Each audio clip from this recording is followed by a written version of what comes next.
Mesdames et messieurs, bonjour et bienvenue dans votre émission. Bienvenue dans votre chronique. Mesdames et messieurs, vous êtes les bienvenus. Dans cette chronique, nous allons discuter seulement de ce qui vous concerne, de ce qui concerne la RDC et la RDC dans sa totalité. Mais aujourd'hui, spécifiquement, nous allons parler de la situation sécuritaire dans l'Est de la République démocratique du Congo. C'est une situation qui ne profite à rien pour nous. Au contraire, c'est nos frères et sœurs qui perdent la vie. C'est pourquoi aujourd'hui nous avons jugé bon de prendre cela comme notre sujet. Et avec moi, j'ai deux journalistes de Ouélé auxquels nous allons discuter cela. À ma droite, c'est Shadrach Kachunga et à ma gauche, c'est Vainqueur Lafa ou Vainqueur Mambote comme il aime bien le dire. C'est pourquoi aujourd'hui nous allons parler de la situation sécuritaire comme je le disais. Nous allons parler du déploiement de la force de l'EAC, ajouter les forces que ce soit les forces de l'Angola qui viennent de s'ajouter. Nous allons parler aussi, nous allons essayer aussi de comprendre de quelle manière et quelles sont les forces des ZADF et de M23. Et enfin, nous allons parler du déploiement des civils qui se sont déplacés en laissant tout derrière eux. Pour la première situation, nous allons dire la situation sécuritaire en général. Comment vous qualifiez la situation générale, M. Shadrach, vous qui êtes à ma droite? Bonjour chers internautes, bonsoir, ça dépend de l'heure à laquelle vous allez visualiser cette émission. Monsieur Aristote Badiaoué, sur la situation sécuritaire que vit la RDC, moi je dirais que la situation est vraiment alarmante, mais vu la relève qu'a eu le président de la République, le président Félix Antoine Tshisekedi, nous voyons vraiment actuellement que nous parlons, ou bien le monde entier parle de notre pays. Okay. Moi, je dirais que c'est parmi les bons signes que nous donnons en face du monde entier. Donc, du fait qu'au moins, malgré nous sommes agressés et que le président de la République en fait parler avec une voix haute plutôt, et c'est ce qui fera au moins nous changer aussi la position. Oui, parce qu'actuellement, nous parlons plus de l'Est. Actuellement, c'est ça. Nos médias parlent de l'Est, les médias internationaux parlent aussi de l'Est de la République démocratique du Congo. Et c'est ça qui fait la force de ces régimes. Parce que actuellement, nous ne pouvons pas s'en passer de la situation sécuritaire de l'Est de notre pays. Oui, oui. Et vraiment, c'est vraiment un sujet d'actualité. Et ça parle dans tous les sens, ça parle dans tous les sens. Et pour moi, c'est vraiment un bon signe et j'encourage le régime actuel. Ok. Monsieur Vainqueur Mambote, vous qui êtes à ma gauche, qu'est-ce que vous pensez ou bien comment vous constatez la situation sécuritaire aujourd'hui? Bon, la situation sécuritaire en RDC ces derniers temps est vraiment, je dirais, nous sommes menacés par les rebelles, nous le savons tous. Oui, les rebelles est soutenu par le Rwanda, bien sûr. Mais malgré cela, nous constatons que les régimes en place restent toujours intacts. Malgré le coup de poing, malgré les agressions, mais au moins, le président de la République avec son gouvernement reste vraiment focus pour créer, comment dirais-je, pour élaborer ou être toujours maintenir la paix dans cette partie de l'Est de la RDC. Donc, le maintien de la paix, c'est vraiment ce que le président de la République s'est donné comme la charge ou bien se donner comme défi. Et pour ce faire, il a eu à, bon, pas à intégrer, parce que nous étions déjà avant même qu'on soit agressé dans l'EAC, donc qui est les forces d'État de l'Est. Et maintenant, ces forces-là se sont déplacées. Il y a le Tanzanie, jusque-là, il y a le Kenya et le Burundi, je dirais même, et l'Ouganda qui est déjà de l'autre côté, qui aide déjà les FRDC pour en finir avec les ADF qu'on va revenir tout juste après. Et le déploiement de la force de l'EAC. Tout le monde en dit que non, ils sont là comme si les touristes ou les téléspectateurs. Qu'est-ce que vous pensez? Je ne sais pas vous dès qui prendra la parole à premier, mais moi je voudrais vraiment vous entendre. Qu'est-ce que vous pensez de ce déploiement-là? Jusque-là, qu'est-ce que ça nous a amené? Est-ce qu'il y a au moins la paix? Est-ce que les civils sont au moins protégés? Sans oublier qu'il y a aussi la force de la MONUSCO qui est là. Moi, la question que je me pose toujours, oui. Est-ce que ces déploiements nous amèneraient la paix? Sachant bien que nous avons les FARDC qui, depuis les débuts, les forces armées se battent vraiment et sont derrière la population pour amener la paix. Ces déploiements, moi je pense que c'est pratiquement politique. Moi je pense que ça ne va pas vraiment amener la paix. Donc c'est pratiquement politique comme... C'est pratiquement politique parce que moi je l'ai dit et je l'ai tiré toujours qu'avant ces déploiements, les forces de l'armée se défendaient. Et ils continuent à se défendre. Nous avons maintenant, parce qu'il y a l'Angola qui vient de faire l'annonce qu'il y a aussi... Oui, il y a aussi l'Angola. Il y a aussi l'Angola, il y a aussi les troupes angolaises dans quelques heures seront ici. Mais la question qu'on doit se poser, après tous ces déploiements, est-ce que nous n'aurons pas un problème d'insécurité? Est-ce qu'il n'y aura pas, un conflit des troupes armées avec notre troupe de la FRDC? Sans oublier que ça s'est déjà reproduit à Kisangani. Les forces rwandaises et ougandaises se sont battues à Kisangani. Donc, les forces étrangères se sont battues à Kisangani. Donc, vous craignez aussi que ça puisse revenir avec le Soudan du Sud et les autres. Donc, je ne sais pas. Est-ce qu'il n'y aura pas confusion? Il n'y aura pas confusion de ce que ces forces-là doivent faire ici en République démocratique du Congo, sachant que la partie Est est tellement stratégique et tellement bénie. Est-ce que ces troupes-là n'entreront pas dans le faux jeu?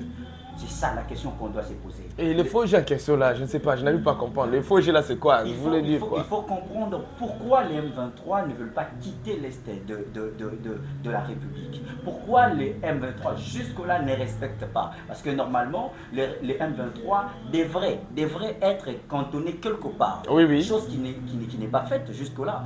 Et pourquoi ils ne veulent pas? Parce que c'est un point stratégique. Et vous laissez la place à un déploiement. Moi, je voudrais joindre ma voix à celle du gouvernement. C'est bien réfléchi. C'est bien réfléchi d'associer les pays des environs, de nous permettre à ce que la paix revienne dans notre pays. Mais il faut aussi réfléchir. Il faut aussi réfléchir, c'est de poser la question. Est-ce que ces troupes-là amèneront vraiment la paix?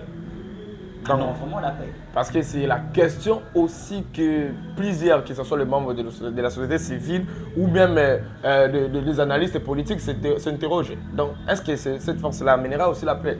Et Shadrack Mambote, qu'est-ce que vous pensez du déploiement de la force de l'EAC dans l'Est de la République démocratique du Congo? Tout en sachant qu'il y a le Sud-Soudan, il y a le Kenya et il y a encore les Burundais qui sont déjà là, qui cherchent encore, il y a d'autres encore qui vont venir. Moi, je pourrais dire, personne ne prendra soin de toi que soi-même. Ok. La FARDC a déjà débuté l'offensif et il est déjà en bonne position. Et pourquoi associer encore d'autres forces extérieures? Nous avons la MONUSCO ici depuis des décennies, je pourrais dire. Qu'est-ce que la MONUSCO a apporté? Et pourquoi ajouter encore une force? C'est-à-dire qu'il y a déjà une force qui est là. Donc, si je peux bien vous comprendre, vous dites que du fait que la MONUSCO n'a presque pas produit, parce que même le président Kabila avait déploré cela, le président Félix également, donc ces forces-là aussi ne vont pas vraiment donner quelque chose de très bon. Selon moi, en tout cas, je dis non. La meilleure des choses est de faire former encore nos jeunes, parce que si moi je suis Congolais, comme Noël Tchéné le dit, de père et de mère, je ne peux pas combattre comme un Angolais qui est étranger. La meilleure chose est de faire former nos jeunes. Il y a tant de jeunes qui sont chômeurs, améliorer leur mode de vie et envoyer-les au fond pour combattre pour le pays et non prendre les jeunes, les combattants extérieurs pour venir défendre notre pays. Pour moi, ce n'est pas une bonne idée. La meilleure est de faire former nos jeunes Congolais et envoyer-les au front pour combattre pour l'intégrité de la sécurité au sein de la RDC.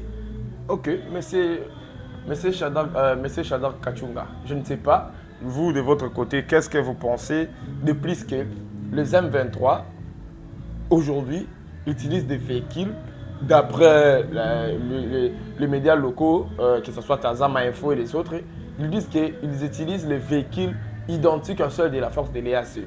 Je ne sais pas. Et sans oublier que la force de l'AEC pour entrer en RDC, surtout de Kenya, ils ont passé par le Rwanda. Je ne sais pas comment vous pouvez expliquer cela. Je voudrais signaler ici qu'il nous revient de notre responsabilité. Il revient de notre responsabilité de veiller à ce que font les forces déployées de l'AEC. Parce qu'il y a une charte. Oui, il y a une charte. Il y a précisément un carnet. Il y a un carnet bien publié. Je voudrais revenir ici à ce qu'a dit le ministre des Affaires étrangères.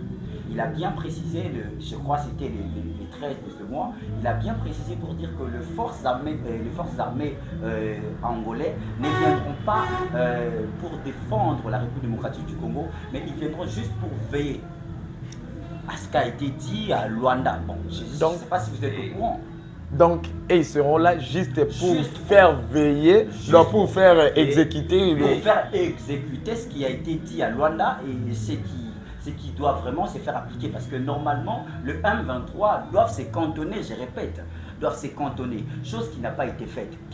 Moi, je me demande quel est ce jeu que joue le M23, parce que le M23, au niveau des médias, nous font croire que voilà, nous avons laissé tel village, nous avons laissé tel village, alors qu'ils sont encore présents. Et je dirais même qu'aujourd'hui, depuis des jours, il y a les travaux de ce qu'on appelle Nairobi 4. Parce que c'est pour la 4e fois qu'avec les facilitateurs, ils se sont réunis pour qu'ils puissent encore veiller à créer un carnet pour le cantonnage, pas seulement des M23, mais de tous les groupes armés congolais. Et ils ont demandé plus de 12 mois, donc une année entière pour qu'ils puissent se cantonner. Je ne sais pas avec combien de kilomètres les M23 vont jouer. Mais toutes ces questions-là, nous allons revenir juste après. Des retours dans votre émission, des retours dans votre chronique de la semaine. Et cette chronique aujourd'hui parlera que de la situation sécuritaire dans l'Est, que ce soit dans l'Ituri, que ce soit à Beni, à Rutshuru, à Kasindi, à Mambasa, dans tous ces coins-là, c'est de ça que nous allons parler. Oui, on parlait de la situation de la 4e Nairobi, ou bien Nairobi 4, comme ils aiment bien l'appeler. Nairobi 4, là-bas, il y a l'armée, les forces armées qui œuvrent dans l'Est de la République démocratique du Congo, y compris les Codeco, les FPN, il y a même les ADF. Bon, les ADF ne veulent pas, ils sont des terroristes et le gouvernement ne voulait pas discuter avec eux. Donc, ils se sont réunis. Shadrach Kachunga et M.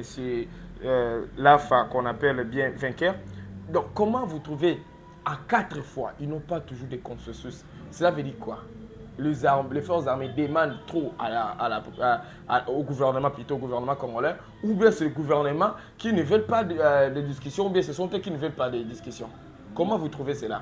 Moi, je dirais, dans ces pourparlers, ce qui monte trop, c'est juste une infiltration. Parce que si vous entendez dire de ces pourparlers, de ces processus, vous aurez à comprendre que les terroristes ou bien les groupes armés demandent d'être insérés dans le gouvernement. Au-delà de ça, il y a un carnet. Moi, je dirais que c'est la complicité. Donc, la complicité, comment? Donc, ils veulent intégrer le gouvernement. Et comment intégrer le gouvernement pourrait devenir de la complicité? Donc, ils forment ces groupes avec des fins de devenir les militaires congolais ou bien œuvrer dans des administrations congolaises alors. Bon, et quand ils proposent les dialogues par-ci, par-là, c'est juste pour rester dans le sol congolais et profiter des minéraux de l'Est de la RDC. Comment on peut demander les dialogues tandis que tu n'as pas un intérêt dans cette affaire? Je ne crois pas. Donc, quand ils veulent des dialogues, dernièrement ils ont demandé un dialogue et juste dans quelques heures ils ont attaqué la population de l'Est. Bon, je pourrais dire que ce sont des projets déjà très bien planifiés et à force de rester un peu trop flou, on risque de perdre la partie Est de la RDC. Donc vous dites que même s'ils sont là-bas à Nairobi 4, ils vont pas se soumettre à ce que le gouvernement va fixer. C'est ce que vous essayez de nous dire. En quelque sorte. Moi, je dirais, pour ne pas contredire, je dirais que c'est la diplomatie. La diplomatie nous impose, bien nous donne cet accès d'être ouvert. Oui. Et juste dans ces pourparlers qui se passent, qui a déjà commencé, il faut rappeler que ça va se passer ici, le 4e pourparler va se passer ici, oui, dans le du Congo, dans le Bunia, Goma et puis Kinshasa. Oui. C'est juste pour question pour eux de s'entendre un tout petit peu, de comprendre, parce que la fois passée, l'année dernière, c'était juste que les M23 devraient se cantonner quelque part, chose qui jusque-là, je répète, que n'a pas été faite, n'a pas de conclusion. Et cette fois-là, vraiment, moi, je voudrais que le président de la République, des gouvernements congolais, avec cette volonté-là de ne pas céder facilement aux demandes ou bien à la demande des troupes armées, des forces non régulières, et je demanderai au gouvernement de rester à la ligne droite. Quelle est cette ligne droite? C'est juste préserver le sol congolais. Donc, la protection des civils et de nos frontières, c'est ce que vous voulez dire? C'est ce que je veux. Ne pas céder facilement, parce que quelqu'un peut te dire, voilà, moi je veux ça, tu ne vas pas céder facilement. Tu ne vas pas céder facilement. Là, j'ai rejoint mon ami qui a dit qu'ils étaient dans le pourparler et entre-temps, ils sont en train d'attaquer. Et parlant de ça, donc, je n'arrive pas à comprendre comment les M23, par exemple, ou bien les ADF et les autres, par les ADF et les M23, ils disent que non, nous allons, d'ici 12 heures, nous allons laisser cette entité ou bien ce territoire ou la ville. Et après quelques minutes, ils commencent encore à attaquer. Je ne sais pas, je n'arrive pas à comprendre. Vous, au moins, vous comprenez quelque chose là. Parce que moi, personnellement, je n'arrive pas à comprendre cela. Si seulement je ne citais pas le nom, le nom de ces pays, le Rwanda, ce sera pour moi un péché. Parce que le 1-23 est soutenu par le Rwandais. Il faut vraiment préciser ici. Il faut vraiment préciser qu'ils sont soutenus par le Rwandais. Il y a un carnet, il y a un carnet qu'ils exécutent et ce carnet-là est bien planifié par le président rwandais Paul Kagame. Avant, c'était un péché de citer son nom, mais aujourd'hui, il faut les citer. Il faut vraiment marteler parce que ces présidents, pour ne pas trop dire, il est en train de s'aimer la faillite au sein de notre pays. Donc, hier, nous avons suivi que le Rwanda déployait plus de 400 militaires venus récemment de la formation pour soutenir les M23. Et je me demande comment... Non, il ne se cache plus alors. Donc, il se cache plus. Il ne se cache plus. Donc, il sait déjà que, bon, le fait que tout le monde a déjà vu, parce que le président de la République en a vraiment fait parler partout, et il dit, bon, on ne peut plus se cacher. Il prend même les militaires officiels, auparavant c'était des groupes, des petits groupes là, mais maintenant il prend les militaires formés pour venir combattre. Et les Congolais ont dit aussi, j'avais suivi cela sur les réseaux sociaux, ok, nous allons leur faire des tombes. Donc c'est quelque chose que vous les promettez ou bien c'est comment, je ne sais pas. En tout cas, moi je pourrais dire, le gouvernement ne doit pas rester flou. Le gouvernement ne devrait pas fermer les yeux. Ils sont déjà en RDC. Oui. Ils occupent déjà une partie de l'Est de la RDC. Or, c'est déjà une faiblesse pour nous parce que nous sommes chez nous et eux, ils vivent avec nous. Alors, on doit aussi faire des offensives pour au moins qu'ils puissent reculer ou soit partir directement au Rwanda, attaquer aussi le Rwanda parce qu'on est dans la position de faiblesse, je pourrais dire. Donc, comme le général rwandais venait de dire dernièrement, qu'ils n'accepteront jamais que ce qui se passe dans l'Est de la RDC se reproduise chez eux. Je ne sais pas. Pour ne pas laisser que cette phrase-là passe, ou bien ces mots de faiblesse, la RDC n'est pas faible. La RDC n'est pas faible. Les RDC ne sont pas faibles. Nous nous défendons. C'est juste que le président, il faut savoir que le président, il n'y a que 4 ans. Il n'y a que 4 ans que ces choses ont encore pris l'ampleur. En fait, je n'ai pas dit la part de ces faibles, j'ai dit qu'ils sont dans la position de faiblesse. La position de faiblesse, donc, parce que les efforts de se disent ça, que non, on ne peut pas se battre avec l'ennemi parce qu'il y a notre population, peut-être dans ce sens-là que je n'arrive pas. C'est pour cela. Ils sont dans la position de la faiblesse. Et M. Chanda, que vous dites que le président de la République est là depuis que 4 ans et il y a juste une année que les M23 ont surgi. Donc, qu'est-ce que ça veut dire?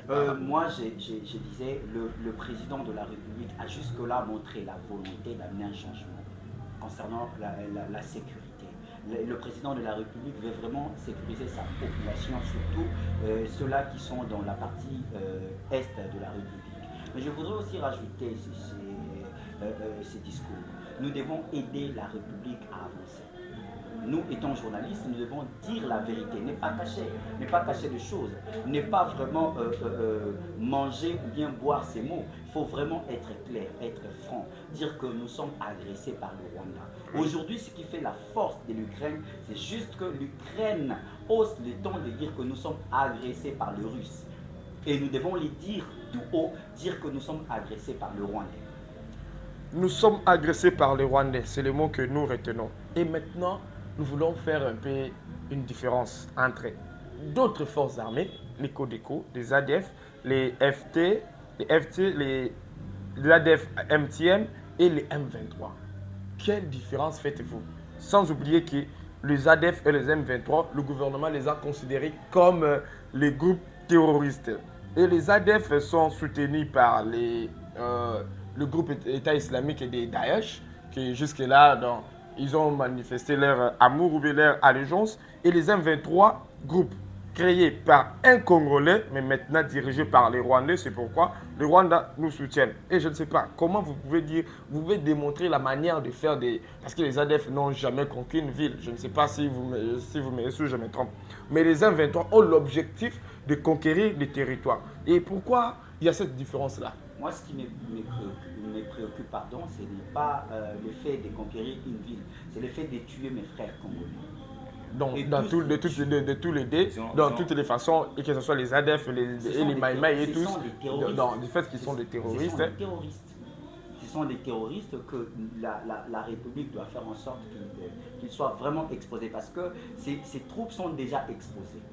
Nous connaissons leur manière de faire les choses. Oui. C'est juste que nous devons soutenir le FARDC, nous devons soutenir les gouvernements congolais de bien agir, de bien avancer, et que la paix revienne en République démocratique du Congo. Et vous pensez quoi pour les ADF et les M23? Bon, rien qu'on doit défendre, ils sont les terroristes. L'ami Daniel Kachumwa dit, ils ont un même dénominateur commun, ils tuent les Congolais. Okay. Les sangs congolais commencent à couler plutôt depuis, et jusqu'à présent, il s'est fait déjà, je crois, 2 régimes passés, depuis Mouzé, Kabila le fils, et jusqu'à présent, les sangs coulent toujours. Et je crois que ces gouvernements ou ces régimes ont plein droit de trouver une solution catassée, parce que les sangs congolais coulent depuis toujours. À présent, changeons de chapitre. Parlons cette fois-ci des déplacés que cette guerre, que ce soit à Ituri, à Beni, à Goma, dans toutes les autres entités, on y a créé. Et ça a créé plus de 1 500 000 déplacés, d'après le chiffre des HCR. Je ne sais pas comment ils pourront bien être atroces jusqu'à ce niveau, à faire déplacer plus de 1 500 000 personnes. Et je me dis, comment ces gens vivent dans des centres d'accueil, dans des centres où les HCR et les ONG locaux ont eu à établir. Comment vous trouvez cela? Il ne faut pas oublier que les 1 500 000 personnes là, ils ont tout laissé derrière eux. Leurs champs, oui, leurs champs, le bétail, leurs maisons, ils ont tout laissé. Et c'est vraiment atroce cela. Je ne sais pas comment vous les qualifiez, mais comment vous les trouvez. 1 500 000 personnes déplacées, oui, qui ont laissé des habitations, des champs, des biens qu'ils en avaient. Juste pourquoi? Parce qu'il y a un gouvernement qui ne sait pas un peu prendre ses responsabilités, en fait, je pourrais dire. Parce que, est-ce que cette population d'abord, est-ce qu'ils sont en sécurité là où ils sont? Est-ce qu'ils trouvent à manger? Ce sont des questions qui se posent, que ce soit les sociétés civiles et les autres. Ça, c'est un problème du gouvernement, parce que le gouvernement doit vraiment veiller sur ça. Il doit trouver des locaux un peu comment dire, sophistiqués, ou que la population sera un peu en sécurité. Parce que 1 500 000, c'est trop. Ça n'est de trop pour que ce soit à manger, comment ils vont manger. Donc, ce sont des choses que nous cherchons vraiment à savoir. Et M. Shadrack, je ne sais pas comment vous jugez cela avec les 1 500 000 de déplacés, 1 500 000 déplacés plutôt. Comment ils vont faire pour vivre? Comment ils vont vraiment? Est-ce qu'il n'y aura pas des habits, que ce soit sexuels ou bien dans ces centres de déplacement? Je voudrais que le gouvernement prend sa responsabilité. Parce que quand vous dites dirigeants, vous êtes là pour trouver des solutions et non pas pour pleurnicher ensemble avec la population que vous gérez. Et en cette situation, nous demandons aux gouvernants de bien gérer, de prendre leurs responsabilités. Parce qu'il y a des moments qui se sont déplacés. Il faut se le dire. Oui. C'était imprévisible, c'était pas prévu. Bien mais sûr. Juste gouverner, c'est prévoir, c'est aussi prévoir. Et quelle était cette vision de prévoir les choses de la part de notre gouvernement? Il faut se poser la question. Il faut maintenant savoir. Mais moi, je voudrais être plus humain, parce que là où il y a plusieurs personnes, il y a aussi des maladies. Il y a aussi des maladies, parce que les conditions d'hygiène ne seront pas respectées, il faut qu'on se les dise. Mais il faut aussi les dire, nos dirigeants sont trop dans leur bureau que sur terre. Ils sont trop de bureaucrates. On est ici à Kinshasa, on danse. On est ici à Kinshasa, on se promène. On est ici à Kinshasa, on parle de la hausse de prix et tout. Mais il y a nos frères qui souffrent. Parce que nous, ici, par exemple, les denrées alimentaires ont pris une hausse, je ne sais pas comment le dire, mais ceux-là qui sont dans les villages, ceux-là qui sont à l'est du pays, comment faire parvenir là où ils sont la nourriture pour qu'ils mangent chaque jour? Comment ils font leurs besoins? Il faut se poser des questions. On n'est pas toujours là. Lorsqu'il y avait Corona, on parlait plus de Corona. On parlait plus, bon voilà, il faut émettre, Et maintenant, est-ce qu'on parle des mesures de barrière pour ceux-là qui sont dans l'est du pays? Pour ceux-là qui ont quitté leur village. Sans oublier, dans des cas, il y aura toujours des choléras qui vont surgir et tout. Il faut aussi comprendre qu'il y a des familles où papa fuit, maman fuit et ils ne savent même pas où sont leurs enfants. Et les enfants ne savent pas aussi où sont les parents. Donc, ce sont des choses... Moi, je voudrais que les organismes internationaux, que le gouvernement accompagne vraiment ces gens, ces déplacés qui sont à l'est du pays, en rappelant aussi que dans la ville de Goma, je crois, il y a cela 2 jours, il y avait 300 000 personnes qui se sont déplacées. 300 000 personnes qui se sont déplacées. Et dites-moi seulement, en quelques heures, 300 000 personnes se déplacent. Comment gérer ces déplacements? Comment gérer cette population qui se déplace en masse? Parce ne sachant même pas qu'est-ce qu'ils vont manger, comment est-ce qu'ils vont... Ils cherchent d'abord la sécurité, donc ils veulent d'abord la sécurité en premier. Donc, du fait que la sécurité n'est pas vraiment garantie, alors ils sont obligés de déplacer. Donc, il y a même de ceux-là qui sont même jusqu'à Kisangani. Il y a de ceux-là qui ont quitté Bunia jusqu'à Kisangani avec les pieds. Ils sont là juste avec les pieds. Donc, les déplacés sont vraiment dans des cantonnements. Il manque à manger. Les HCR déplorent les aides. Et je ne sais pas, est-ce qu'il manque ou bien c'est le gouvernement aussi qui devait mettre la main dans la pâte pour sa population. Parce qu'il ne faut pas oublier, HCR c'est international, mais la population c'est congolaise. Je ne sais pas comment vous trouvez. Pour dire, la population doit prendre ses responsabilités. La population ou le gouvernement, je ne sais pas. Le gouvernement. Il faut bien dire que le gouvernement doit prendre sa responsabilité. Le gouvernement doit prendre ses responsabilités. Parce que si déjà, je l'ai dit un peu au début, personne ne veut prendre soin de toi que par soi-même. Si déjà un papa ne sait pas prendre soin de ses enfants, ce n'est pas le voisin qui va prendre soin de tes enfants. Non, ce n'est pas ça. Donc, le gouvernement doit assurer la garantie, la ration de sa population. C'est vraiment ça, je pourrais dire. Donc, il y a nos frères qui tuent ses propres frères. Il y a des ceux-là qui violent même ses propres sœurs. Je ne sais pas comment vous les qualifiez.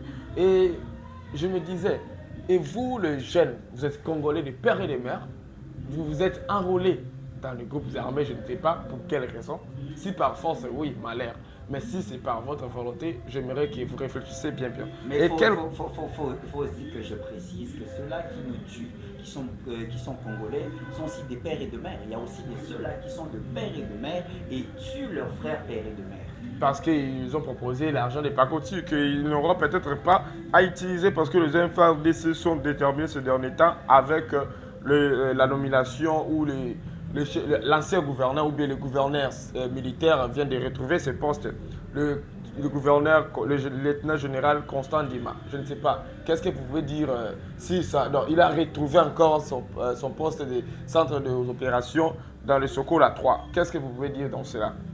Moi, je salue vraiment cette décision parce qu'il faut savoir que le lieutenant général Ndima, c'est quelqu'un qui, depuis les débuts, a vraiment montré ses prouesses pour qu'il y ait la paix dans cette zone de la RDC. Et j'encourage vraiment. Mais c'est que nous demandons à nos généraux, à nos FARDC, pour ne pas joindre un sujet d'actualité dont il y a un responsable a dit que nos FARDC sont faibles. S'ils constatent qu'ils sont faibles, ils doivent quitter. Je ne sais pas si vous en êtes au courant. Oui. Il y a un cadre, un haut cadre qui a dit ça. Moi, je ne voudrais pas joindre ma voix à celle de ces hauts cadres. Moi, je dirais à nos vaillants héros qui sont à l'est du pays, qui combattent. Nous sommes derrière vous, nous vous soutenons et nous serons toujours là pour vous encourager à aller de l'avant. On ne change pas l'équipe qui gagne vu qu'on vous a encore réitéré la confiance. Mon lieutenant, bon travail. Et moi, j'ai une question parce que ces derniers temps, il y a 2 ans, je pense, une année ou 2 ans, on avait suivi le président de l'Assemblée nationale, M. Christophe Mbosoko, à dire, chers collègues, quittez les groupes armés. Et aujourd'hui, il y a un député, jusque-là, si on peut encore toujours prononcer le mot honorable, il est encore poursuivi parce que, entre parenthèses, il soutient présumé les M23 avec les armes. C'est là, donc je sais bien que vous vous êtes souvenu que je parle là de l'affaire de notre honorable Ngouachouchou. Honorable Ngouachouchou, dans sa résidence, que ce soit à Goma ou à Kinshasa, il y a même, que ce soit à Massissi, il y a même, ils ont eu à découvrir des artilleries lourdes. Qu'est-ce que vous pouvez dire à cela? Est-ce que réellement les présidents de l'Assemblée nationale avaient vu qu'il y a des députés qui sont dans des groupes armés ou comment? Il y a certainement des députés, les honorables comme nous les appelons communément, qui sont derrière le 123. On se les dit. Et il y a ces gens-là qui connaissent leur nom. On connaît. Mais on veut juste que ce patriotisme puisse passer de l'avant, que l'amour de bien. L'amour des biens. C'est là qui combattent la République parce qu'ils ont le souci de s'enrichir. Mais on ne peut pas s'enrichir d'une manière pas mais normale. S'enrichir, non, parce que l'honorable, si on peut toujours prononcer le mot honorable, honorable Ngouachouchou, il a un carré minier de coltan, bien sûr. Est-ce qu'il peut encore s'enrichir avec ça? Parce que c'est connu. C'est connu qu'il a un carré minier de coltan. Est-ce qu'il peut encore chercher à s'enrichir en soutenant les groupes armés? Je ne sais pas. Moi, j'apprendrai que c'est un homme fort. Oui, on dit dans les médias disent même que c'est un gros poisson. J'apprendrai que c'est un homme fort, mais oui. Un homme fort qui est déjà entre les mains de la justice. C'est maintenant les temps que la justice fasse son travail. Ah oui. Fasse son travail. Parce que nous sommes habitués à ce genre de voilà, il est libre provisoirement. Et puis ici, quand on te dit que tu es libre provisoirement, il faut s'attendre pour toute une vie. Ah là, cette fois-ci, moi je crains parce que c'est justice militaire. N'oubliez pas que c'est le haut cour militaire qui en avait pris. Oui, moi je soutiens la justice et je dirais devant ces caméras à la justice congolaise que nous sommes derrière vous, comme j'ai dit au FRDC, nous sommes derrière vous. Faites votre travail sans complaisance, sans avoir peur de quelqu'un, sans avoir peur, parce qu'un honorable qui est déjà présumé avoir des armes. Et soutenir. Il faut vraiment vérifier. Il faut savoir qu'il n'est pas les seuls. Il faut qu'on saisisse l'occasion. C'est maintenant le temps de saisir l'occasion, de dire à ceux-là qui se cachent encore, voilà ce qui vous attend. Donc vous dites qu'ils sont là nombreux. Bon, parce qu'il y a déjà une personne qui sait pas que le président de l'Assemblée nationale a dit quitter, et non quitte. Il avait prononcé quitter. Ouais. Donc, si on utilise bien sa phrase, ou bien ses phrases, on dirait qu'il y en a plusieurs. Et chers honorables, on vous aimerait bien vous appeler honorable, mais avec ce genre de pratiques, on risque de vous changer de nom. Mais nous sommes déjà en train de chuter. Qu'est-ce que vous pouvez dire de la situation sécuritaire en général en RDC? Qu'est-ce que le gouvernement devrait faire et qu'il n'a pas fait jusque-là? Et qu'est-ce que la communauté internationale que nous avons laissée, parce que nous allons en parler prochainement, peut faire quelque chose? Qu'est-ce que la communauté internationale peut faire dans cette guerre? Parce que sans oublier, il y a encore des rumeurs, jusque-là n'est pas confirmé, que la France a soutenu les Rwandais avec de l'artillerie, des armes lourdes qu'on appelle de sol-air, qui peut détruire des Sukhoi. Je ne sais pas, est-ce que c'est pour détruire nos Sukhoi que la France a livré le Rwanda, ces artilleries-là? Moi je dirais, la charge ne revient pas, la responsabilité ne revient pas à la communauté internationale. Bien sûr, mais nous avons vu avec l'Ukraine aussi, il ne faut pas oublier. Donc, nous avons vu la communauté internationale plutôt agir puissamment même avec l'Ukraine, avec plus de 800, donc plus de 86 milliards déjà que la communauté internationale a dépensé à l'Ukraine. C'est ce que nous condamnons. C'est ce que nous condamnons. Et pourquoi pas chez nous? C'est ça aussi la question. Et pourquoi chez nous? Je n'arrive pas à comprendre pourquoi chez nous, ils n'arrivent pas à prendre cela de la même manière. C'est pourquoi on dirait même que la communauté internationale est derrière cela. Moi, je ne dirais pas. Moi, je ne dirais pas ça. Moi, je ne dirais pas ça. Ce que je dirais ici, c'est juste à nous de prendre la responsabilité. Personne d'autre ne prendra cette responsabilité mieux que nous-mêmes. Nous devons maintenant porter ces fardeaux. C'est un fardeau. Jusque-là, c'est un fardeau. Nous n'avons pas cette paix que nous cherchons. Ça fait presque plus de 20 ans. Donc vous soutenez le discours du président Macron? Non, je ne soutiendrai jamais un tel discours. Moi, j'ai vraiment soutenu la position de notre président parce qu'il a recadré Macron ici, c'était resté ici, il a recadré Macron. C'est juste qu'il nous revient de se prendre en charge, mais il nous revient aussi de se regarder en face et dire que nous sommes combattus, mais vous n'êtes pas à côté de nous pour nous accompagner. Okay. Vous accompagnez l'ennemi. Il faut qu'on les dise. Il faut qu'on les dise. Parce que les combats qui font rage à l'est de la République permettent à ce que les Occidentaux puissent se reposer. Ils puissent dire, voilà, nous sommes dans le bon. Voilà, là-bas, il n'y a pas une paix et nous en profitons. Non, c'est quelque chose que nous, on ne voudrait pas. Je pourrais dire que la RDC est un vaste pays et le gouvernement doit prendre vraiment ses responsabilités. Il y a tant de jeunes ici qui déambulent à travers la ville de Kinshasa, à travers d'autres villes, qui manquent de boulot. Juste essayer un peu de modifier le train de vie, donner un peu de bons revenus. Et il y aura tant de jeunes qui vont intégrer d'autres forces comme la police. Il y a eu intégration, il ne faut pas oublier qu'il y a eu intégration. Donc, il y a eu intégration, il faut maintenant aussi... Et vos applaudissements, chers camarades, et vos applaudissements s'il vous plaît. Nous allons revenir juste après, nous marquons juste un coup de pause. Et avant de cela, nous vous disons, chers internautes, veuillez vous abonner sur notre chaîne YouTube, et veuillez vous abonner à notre chaîne, c'est Où est les TV, et que ce soit dans notre plateforme des réseaux sociaux, sur Facebook, sur TikTok et Twitter. Je vous dis à bientôt. Nous sommes de retour, comme je disais, mais chers internautes, nous sommes là pour vous. Nous allons parler de ce qui nous est cher, la République démocratique du Congo, et nous sommes petit à petit en train d'atterrir.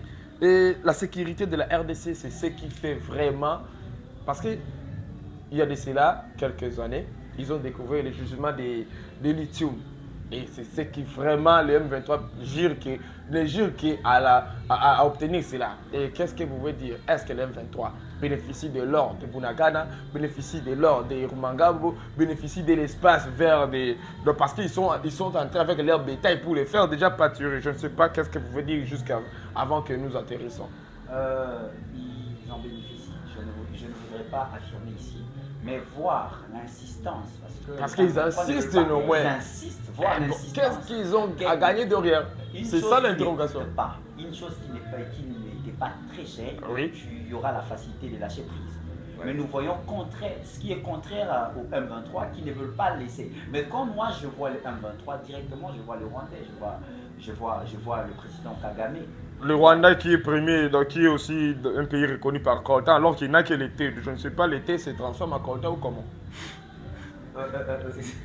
Bon, moi je dirais ceci, c'est à nous maintenant de... la RDC c'est un pays riche, et c'est à nous maintenant de protéger ce que nous avons. Parce que déjà, quand dans ta maison tu as tes biens, c'est à toi maintenant de protéger ce que tu as comme bien. C'est à nous maintenant de protéger parce que nous sommes convoités, la RDC est convoitée, notre richesse est convoitée. Et je dirais, c'est à nous maintenant de protéger ce que nous avons. Et je dirais à ceux-là qui convoitent nos biens, vous en aurez jamais.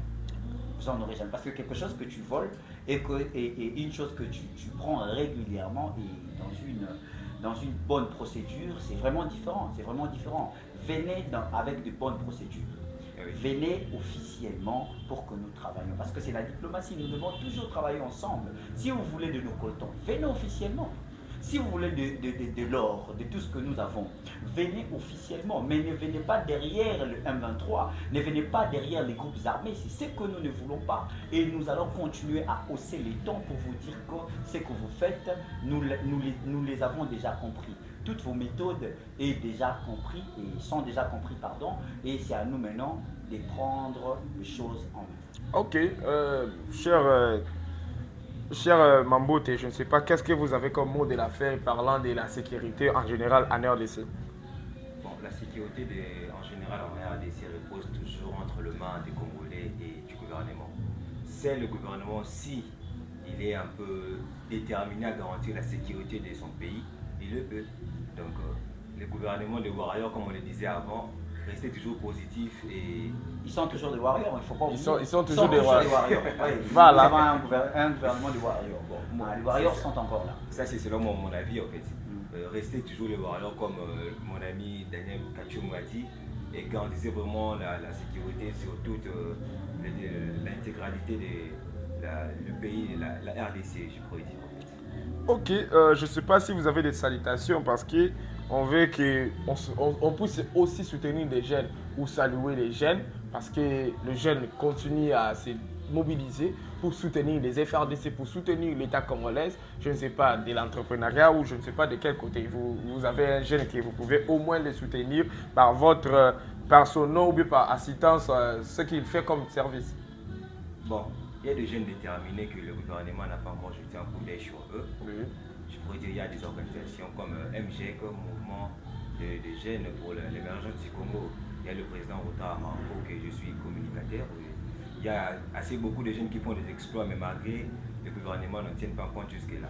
Nous avons le Où est les News qui travaillent. Je vois, il y a assez beaucoup d'organismes. Il y a des jeunes comme Yann Kibaka, il y a des exploits, il y a beaucoup de jeunes, Clotilde Bakindo, que nous voyons. Mais le gouvernement doit vraiment jeter un coup d'œil sur les jeunes Congolais qui travaillent et qui ont vraiment le souci pour l'émergence du Congo, en fait. Donc, que le gouvernement prenne un peu ses responsabilités sur ça. Ok, donc ça sera votre mot de la fin. Et cher Shadrach, qu'est-ce que vous pouvez dire parlant de soutenir les jeunes? Parce que vous aussi, vous êtes jeune. Qu'est-ce que vous pouvez faire pour que les jeunes soutiennent aussi les FRDC ou bien dans ce qu'ils font, je ne sais pas dans quelle manière, pour soutenir notre population ou bien notre pays? Il y a ces jeunes-là qui déjà travaillent bien, à l'occurrence d'un ami très cher, Yann Kibaka. C'est lui le présentateur de l'émission Opinion Publique, une émission qui est diffusée sur Où est les télévisions. Et il y en a à foison, il y en a plusieurs et j'en profite pour saluer Benita Tiambei. C'est une dame qui est au niveau du diaspora, qui travaille dans l'agriculture et j'en profite de cette occasion pour saluer aussi un monsieur au nom de Saché Boapapa, c'est un artiste qu'on maintient et je salue toutes les personnes, tous les jeunes forts parce que nous voulons vraiment que les jeunes émergent. Ah oui. Parce que nous sommes là devant vous, nous sommes des jeunes. Bien et sûr. Nous vous invitons à émerger ensemble pour faire en sorte que notre pays puisse avancer, que la peur quitte nos esprits et que le Père parfait qui actionne nous aide à perfectionner. Voilà, ce mot sera votre mot de la fin. Moi, je dirais que moi, pour soutenir les jeunes, je suis toujours disposé. Et là, je vois les jeunes qui sont vraiment déterminés à faire leur travail. Et je commence d'abord à soutenir tous les jeunes qui se sont manifestés volontairement pour soutenir les FRDC, que ce soit les jeunes qui sont là dans la police, qui sont dans des hôpitaux, mais aussi qui sont dans des administrations. Et là, je vois même le secteur privé. Il y a les patrons de CK Service, M. Sélé Kamoyo. Il y a celui qu'on appelle délégué Christian Moussoumari, mais aussi Miché, celui qu'on appelle Miché Epassa, avec son homme droit des Tchichik, mais aussi à tous les jeunes qui sont disposés pour nous. Et celui qu'on appelle Admi. Chez nous, nous sommes sans stress à cause de vous. Merci de nous avoir soutenus avec vos j'aime, avec vos commentaires. Laissez votre nom dans le commentaire. L'émission prochaine sera votre nom que nous allons citer et que nous allons soutenir. Que la paix continue à émerger dans nous et que Dieu seul qui nous protège depuis toujours, malgré l'agression du Rwanda et de Paul Kagame, nous continuons à nous protéger. Je vous dis à bientôt.